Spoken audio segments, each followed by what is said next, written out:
স্কুলের শিক্ষামূলক ভ্রমণে এসে খাদ্যে বিষক্রিয়ায় অসুস্থ প্রায় 22 জন স্কুল পড়ুয়া। তাদের মধ্যে 8 জন সিউড়ি সুপার স্পেশালিটি হাসপাতালে ভর্তি রয়েছে। সূত্রের খবর, পূর্ব মেদিনীপুর জেলার নন্দীগ্রাম 2 নম্বর ব্লকের অন্তর্গত বড়াচিরা পিবি হাই স্কুলের প্রায় 60 জন ছাত্র শিক্ষামূলক ভ্রমণে আসেন।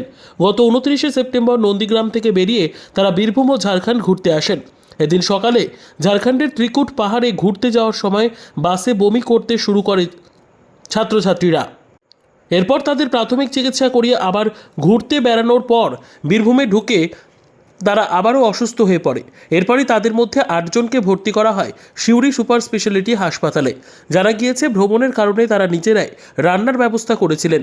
তাদের প্রাথমিক অনুমান পানীয় জল থেকেই বিষক্রিয়া হয়েছে। নন্দীগ্রামের একটি অঞ্চল বড়চিরা প্রাথমিক বিদ্যালয় থেকে স্কুল ট্যুরের জন্য বোধহয় 60 জন মতো বাচ্চা বেরিয়েছিলেন, কিশোর কিশোরী। তার মধ্যে প্রায় অত গোনা সম্ভব হয়নি, ইমার্জেন্সি খুব চাপ চলছে, আমি এবং ডক্টর শমীওয়ালা ম্যাডাম আছেন দুজনের। তো 20-22 জন মতো আসে। তারা একটু শারীরিক অবস্থা খারাপ ছিল, মারাত্মক নয় কিন্তু খারাপ আছে। 5-6 জনের খারাপ আছে, মানে একটি বাচ্চা আছে 11-12 বছরের বয়স, বাকিরা বয়স্ক 1-2 জন আছে, আর ফিমেল আছে, মহিলা আছে মোটামুটি প্রায় 14 জন মতো, ছেলে আছে 10 জন, 8 থেকে 10 জন মতো। এর মধ্যে 4 জনের অবস্থা একটু সিরিয়াস, যাদের প্রেশারটা কম আছে 90/60, বারংবার বমি হচ্ছে। ওরা এক্স্যাক্ট কারণ বলতে পারছে না, কিছু খাবারের কারণে বিষক্রিয়া থেকে হতে পারে, বা কোনো খাবার খারাপ থেকেও হতে পারে, জল থেকেও হতে পারে, যে কোনো কারণে হয়েছে, এটা তো বিচারাধীন বিষয়।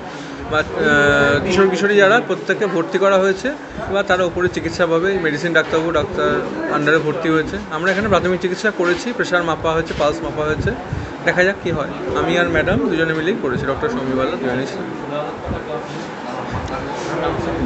আমার নাম ডাক্তার জিষ্ণু ভট্টাচার্য, আমি স্নায়ু মনোরোগ বিশেষজ্ঞ। আমাদের 4 দিনের ট্যুর ছিল। তো আমরা শুরু করেছিলাম বুদ্ধগয়া থেকে। বুদ্ধগয়া হয়ে তারপর আমরা রাজগিরে যাই। ওই অবধি সব ঠিকঠাক ছিল। রাজগির থেকে এসে যখন দেওঘরে আসি, দেওঘরে সকালে যে আমাদের একটু টিফিন ছিল, টিফিন খাওয়ার পর ওখান থেকে ত্রিকুট পাহাড়ে আসি। তারপরে এই সমস্যাগুলো আস্তে আস্তে আস্তে করে বাড়তে থাকে। বমি মূলত হচ্ছে, বাচ্চাদের বমি হচ্ছে, ভমিটিং হয়। সেখানে আমরা লোকাল কয়েকজন ডাক্তারকে দেখিয়েছি, দেখিয়ে সেখানে 5 জন চিকিৎসা হয়েছে। তারপরে যত যাচ্ছে অন্যান্য ছাত্রছাত্রীদের এই সমস্যাটা আসছে। অসুস্থ কতজন? প্রায় 20 জন। সবাই স্টুডেন্ট। তার মধ্যে ম্যাডাম আর 2 জন আছে। ম্যাডাম কোথা থেকে আসছি? আমাদের হচ্ছে নন্দীগ্রাম 2 বড়াচিরা পিবি হাই স্কুল থেকে। বাচ্চাদের হচ্ছে বমি, মাথা যন্ত্রণা, পেটে ব্যথা। শুরু হয়েছে 12টা, আজকে দুপুর 12টা থেকে। আমার হচ্ছে তো জল থেকে কিছু হতে পারে। আর যেহেতু আমাদের নিজেদের রান্না ছিল, ক্যাটারিংটা আমাদের নিজেদের ছিল, তো নিজেদেরই সব কিনে দেওয়া জিনিস, জল থেকে হলেও হতে পারে। হাসপাতালে ভর্তি করেন এখন? 8 জন। এখন সবাইকে কীরকম আছে? হ্যাঁ, ভালো আছে। আপনার নাম? আমার নাম গৌতম নন্দ। আপনি? বড়াচিরা শিক্ষক, বড়াচিরা পিবি হাই স্কুলের শিক্ষক।